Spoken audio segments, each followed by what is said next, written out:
প্রিয় দিনী ভাই ও বোন, ঘরে যদি ব্যাঙ আসে জীবনে কখনোই একটি ভুল করবেন না। রাসূল করিম সাল্লাল্লাহু আলাইহি ওয়াসাল্লাম ঘরে ব্যাঙ থাকা সম্পর্কে কি বলেছেন শুনলে অবাক হয়ে যাবেন। প্রিয় দিনী ভাই ও বোন, আপনার ঘরে যদি ব্যাঙ ঢুকে যায়, বাসার মধ্যে যদি ব্যাঙ ঢুকে যায়, সাবধান আমার মা বোনেরা, আমার মুসলিম ভাইয়েরা, একটি ভুল কখনোই করবেন না। রাসূল করিম সাল্লাল্লাহু আলাইহি ওয়াসাল্লাম ব্যাঙ সম্পর্কে যে তথ্যগুলো দিয়েছেন শুনলে অবাক হয়ে যাবেন। আল্লাহ রাব্বুল আলামিন গোটা দুনিয়া সৃষ্টি করেছেন। আল্লাহ তাআলা প্রত্যেকটা প্রাণীকে সৃষ্টি করেছেন, আর প্রত্যেকটা প্রাণী সৃষ্টি করেছেন মানুষের কল্যাণে, মানুষের উপকারের জন্য। আল্লাহ রাব্বুল আলামিন কোরআনুল কারীমের মধ্যে বলেন, বান্দারি তোমরা আমি আল্লাহর ইবাদত করো, আর গোটা দুনিয়া তোমাদের উপকারে আসবে। যা কিছু সৃষ্টি করেছি সব কিছু তোমাদের কল্যাণে। আল্লাহ তাআলা সমস্ত কিছু সৃষ্টি করেছেন, এর মধ্যে ব্যাঙ একটি আল্লাহ পাকের অনন্য এক সৃষ্টি প্রাণী।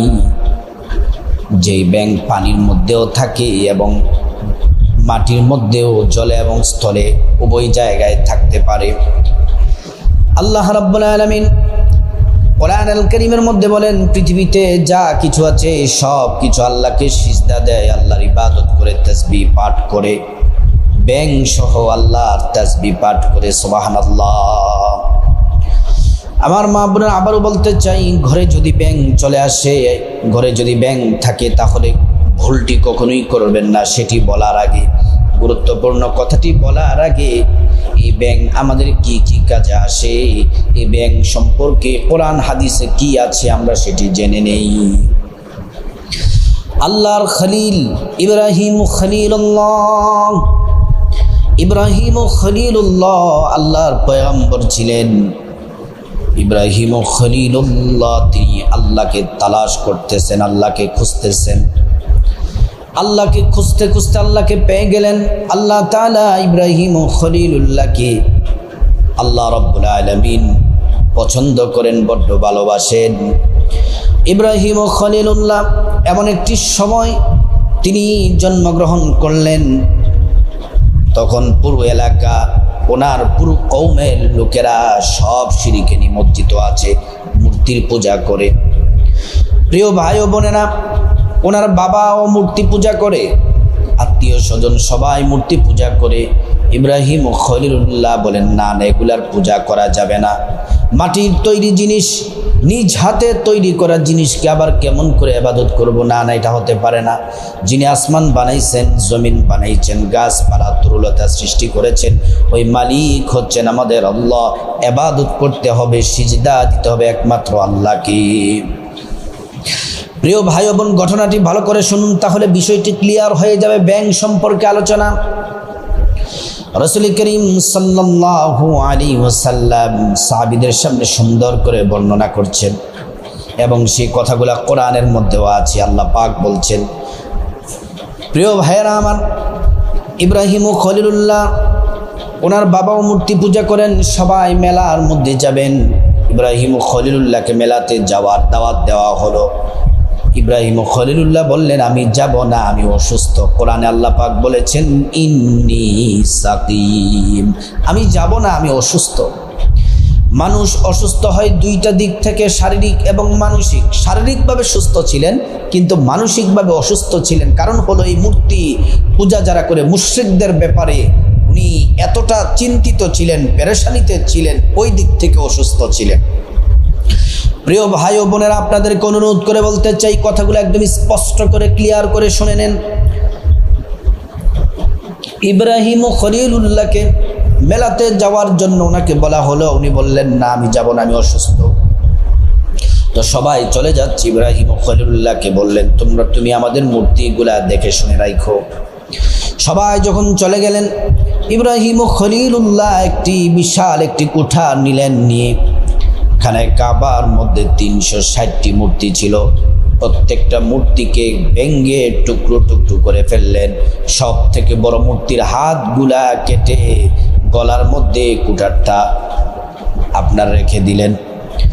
যখন মুশরিকরা নমরুদ তার দলবল সবাই যখন মেলা শেষ করে বাড়িতে আসলো, হায় হায় সব মূর্তি ভেঙে ফেলেছে, এটা কে ভেঙেছে, এটা কার কাজ?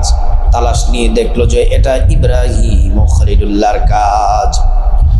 ইব্রাহিম আলাইহিস সালামকে জিজ্ঞেস করা হলো, তুমি কে কাজ করেছো? ইব্রাহিম সালাম বললেন, আমি করেছি না, কে করেছে? আপনাদের দেবতা যারা, তাদেরকে জিজ্ঞেস করেন, তারাই তো বলে দিবে। মূর্তি তো আর কথা বলতে পারে না। সবাই বুঝতে বাকি রইলেন না যে এই কাজ হচ্ছে ইব্রাহিমের। নমরুদ এবার নির্দেশ দিলেন, বিশাল বড় একটা গর্ত করো। ব্যঙ্গের আলোচনা কিন্তু আসছে, এই ঘটনাটা বললে তাহলে সবটা বুঝতে পারবেন। আমার মা বোনেরা, গর্ত করা হলো, সেখানে আগুন জ্বালানো হলো, উত্তপ্ত করা হলো, আগুনের কাছে পর্যন্ত কেউ যেতে পারে না। এবার ইব্রাহিম ও খলিলুল্লাহকে চরক গাছের মাধ্যমে দূর থেকে নিক্ষেপ করা হলো আগুনের দিকে। যখন ইব্রাহিম আলাইহিস সালাম উড়ে উড়ে আগুনের দিকে যাচ্ছেন, পড়তেছেন, জিবরাইল বললেন, আল্লাহর পয়গম্বর আপনাকে কি সাহায্য করব? ইব্রাহিম বললেন, জিবরাইল, তোমার কাছে আমি কেন সাহায্য চাইবো? সাহায্য চাইবো আমি আমার আল্লাহর কাছে। আল্লাহ তো সব দেখেন, সব জানেন। আল্লাহকে ছাড়া, আল্লাহর কাছে ছাড়া কাউকে সাহায্য চাইবো না। আল্লাহ পাক খুশি হয়ে গেলেন। আল্লাহ রাব্বুল আলামিন আগুনকে ডেকে বললেন, কুলনা ইয়া নারু কুনি বারদাও ওয়া সালামান আলা ইব্রাহিম। আগুন তুমি ঠান্ডা হয়ে যাও, শান্তিদায়ক হয়ে যাও।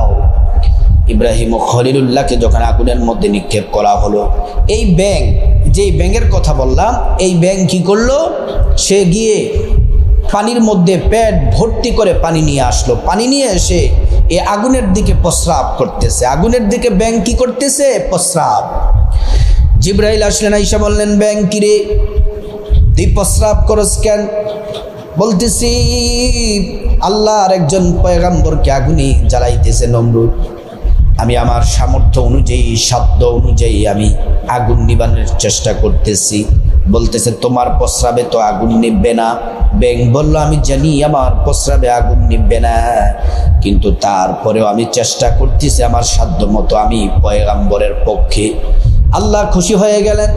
জিবরাইলকে বলে দিলেন, খুশির ঘোষণাটা দিয়ে দাও। আল্লাহ তাআলা ফরমান জারি করে দিলেন। জিবরাইল বললেন, ব্যাঙ, আজ থেকে তুমি যে প্রস্রাব করে নবীকে আগুন থেকে নিবানোর চেষ্টা করেছো, এই জন্য আজ থেকে তোমার প্রস্রাব আল্লাহ পাক পবিত্র করে নিয়েছেন। ব্যাঙের প্রস্রাব কি? পবিত্র। ব্যাঙের প্রস্রাব পবিত্র, এজন্য একজন পয়গম্বরকে ব্যাঙ প্রস্রাব করে আগুন নিবানোর চেষ্টা করেছে। আল্লাহু আকবার। এর সাথে আরেকটি ঘটনা শুনুন। আমরা যে টিকটিকি ঘরের মধ্যে থাকে, গিরকিটি অথবা টিকটিকি, এ জাতীয় প্রাণী, ইব্রাহিম ও খলিলুল্লাহর আগুন যেন বেড়ে যায়, ইব্রাহিম ও খলিলুল্লাহ যেন আগুনে পুড়ে সারকার হয়ে যায়, এজন্য গিরকিটি টিকটিকি এইভাবে ফু দিচ্ছে আগুনের দিকে। জিবরাইল বললেন, কি ব্যাপার গিরকিটি, তুমি ফু দিচ্ছ কেন? বলতেছে, ফু দিচ্ছে আগুন যেন উত্তাপ বাড়ে, ইব্রাহিম যেন জ্বলে পুড়ে সারকার হয়ে যায়। এই প্রাণীকে, এই টিকটিকি গিরকিটিকে অভিশাপ দেওয়া হলো এবং নিয়ম করে দেওয়া হলো, কেউ যদি এক বাড়িতে গিরকিটি মারতে পারে 100 সওয়াব। আল্লাহু আকবার। 2 বাড়িতে মারতে পারলে তার চেয়ে কম, 3 বাড়িতে মারলে তার চেয়ে কম, কিন্তু সওয়াব বেশি। 1 বাড়িতে মারলে গিরকিটি হোক টিকটিকি হোক মেরে ফেলবেন, নবীর সাথে দুশ্মনী করার কারণে। আমার মা বোনেরা, শুধু তাই নয়, ব্যাঙ মানুষের অত্যন্ত চমৎকার উপকার করে। যখন কৃষকরা যখন জমিতে ফসল লাগায়, যেমন ধান চাষ করে, ধান চাষ যখন করে, যখন ধান গাছে যখন পানি দেয়, তখন ওই ধান গাছে যখন ধানের ফুল আসে, তখন ওই ফুল নষ্ট করে দেওয়ার জন্য কিছু বিষাক্ত কীট আছে, পোকা আছে। ব্যাঙ তখন ওই ধান ক্ষেতের মধ্যে থাকে, ওই বিষাক্ত কীট, বিষাক্ত পোকাগুলা খেয়ে ফেলে এই ধানগুলা যেন সুন্দর করে পরিপূর্ণ হয়, সেই দায়িত্ব পালন করে মানুষ যেন সুন্দরভাবে রিজিক পেয়ে যায়। এই ব্যাঙ আল্লাহ তাআলার হুকুম অনুযায়ী ব্যাঙ এই বিষাক্ত পোকাগুলা খেয়ে আমাদের রিজিকগুলাকে পাহারা দেয় এবং সুন্দর করে পোকাগুলা খেয়ে যেন ধান যেন পরিপূর্ণ সুন্দর হয় সেই ব্যাপারে সহযোগিতা করে। আল্লাহু আকবার। শুধু তাই নয়, জমিনের মধ্যে যদি ভূমিকম্প হয় তাহলে ব্যাঙ অনুধাবন করতে পারে কখন ভূমিকম্প হয়ে যায়। এটা দুনিয়ার কোনো মেশিন আবিষ্কার হয় নাই, কিন্তু ব্যাঙ আগ থেকেই বুঝতে পারে ভূমিকম্প হবে। শুধু তাই নয়, আমাদের বাড়ির, আমাদের ঘরের আশেপাশে দেখবেন অনেক গর্ত থাকে, সাপের গর্ত। এই সাপ গর্তের মধ্যে থাকে, সাপের একটা রাস্তা থাকে আসা যাওয়া, ওই পাশেই দেখবেন ব্যাঙ থাকে, যেন মানুষের ঘরে যেন প্রবেশ করতে না পারে সাপ, মানুষকে যেন ধ্বংস না করতে পারে, সেজন্য ব্যাঙ ওই সাপের রাস্তার মধ্যে থাকে। সাপ যখন বের হয় তখন ব্যাঙটা ফুলে, নিজে নিজে ফুলে যায়। আল্লাহ সেই ক্ষমতা তাদেরকে দিছে, স্বাভাবিক থেকে কয়েক গুণ বেশি ফুলে যায়। আর শরীর থেকে এমন একটা পদার্থ বের হতে লাগে, ওই পদার্থের দুর্গন্ধে সাপ চলে যায়, আসে না। আবার অনেক সময় দেখা যায় এই ব্যাঙ মানুষের নিরাপত্তার জন্য নিজের জীবনটা পর্যন্ত দিয়ে দেয়।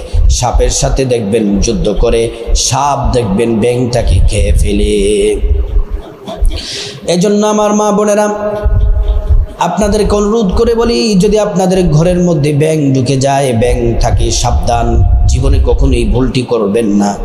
ব্যাঙকে লাঠি দ্বারা বাইরাইয়া মেরে ফেলবেন না, আঘাত করে মারবেন না, আস্তে আস্তে করে এটাকে ঘর থেকে বের করে দিবেন যেন ব্যথা না পায়।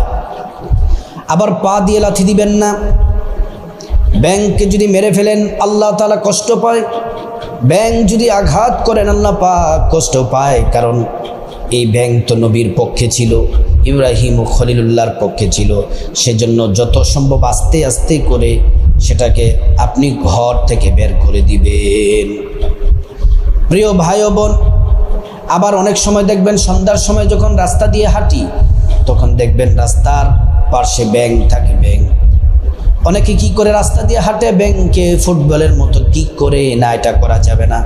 এটা করলে আল্লাহ কষ্ট পান, কারণ আল্লাহর সৃষ্টি, প্রত্যেকটা সৃষ্টিকে আল্লাহর সম্মান করতে হবে। আর এই ব্যাঙ তো আপনার কোনো ক্ষতি করবে না, এই ব্যাঙ হচ্ছে নবীর পক্ষের, নবীকে সম্মান করেছে। এজন্য আমরা এই ব্যাঙকে রাস্তার মধ্যে লাথি মারব না। প্রিয় দিনী ভাই ও বোন, সাবধান হয়ে যান আমার মা বোনেরা। ঘরে যদি ব্যাঙ ঢুকে যায়, জীবনে কখনো এই ভুলটি করবেন না, এই ভুলটি করবেন না। ব্যাঙকে আপনি আস্তে আস্তে করে কোনো কিছু দিয়ে ঘর থেকে বের করে দিবেন, পিটিয়ে মেরে ফেলবেন না, আবার এটাকে লাথি দিয়ে দিয়ে ঘর থেকে বের করে দিবেন না। আর ব্যাঙের প্রস্রাব পবিত্র, এটা রাসূল করিম সাল্লাল্লাহু আলাইহি ওয়াসাল্লাম বলছেন। প্রিয় দিনী ভাই ও বোন, আজকে ব্যাঙ সম্পর্কে যে তথ্যগুলো আপনাদের সামনে তুলে ধরলাম, সুন্দর করে আপনারা এই ব্যাঙের যে তথ্যগুলো বললাম শুনে এগুলো আমল করার চেষ্টা করুন। আপনি ভুলগুলা যদি কখনোই করবেন না, আপনি যদি সুন্দরভাবে এইভাবে যেভাবে বললাম ঘর থেকে যদি বের করে দিতে পারেন, তাহলে আল্লাহ খুশি হবেন, আপনার কপাল খুলে যাবে, চাওয়া পাওয়া পূর্ণ হবে। আল্লাহ রাব্বুল আলামিন আমাদের সবাইকে বোঝার, আমল করার তৌফিক দান করুন।